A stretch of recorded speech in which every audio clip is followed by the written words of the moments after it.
Balamın qanlı paltarıdır. Anam çox gəlir, anamız hər dəfə. Bir ananın üstünə qanlı köynək gələr. Bax. O qədər öpmüşəm, quruyubdur qanı, bax. Balamın nəfəsi bundadır.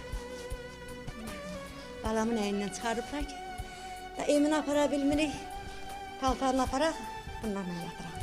Bu Emindir. Balamın nəfəsi bundadır. Yəni, belə yaşamaqdırsa, yaşayıram da peşək. Yəni, balamın kəş bir körpəsi olardı, kəş toyunu eləmiş olsaydım, balamı istəyən vaxtı o körpəni basarım da bağırmağa. Axı, balanın ki, iyisi adamın burnuna gəlir. Onda nəyə basın bu yanan ürəyimə ki? Qaçıram, bunu basıram bağırmağa. Deyirəm, bu mənim balamın nəfəsidir. Bax, təri. Yumaram ki,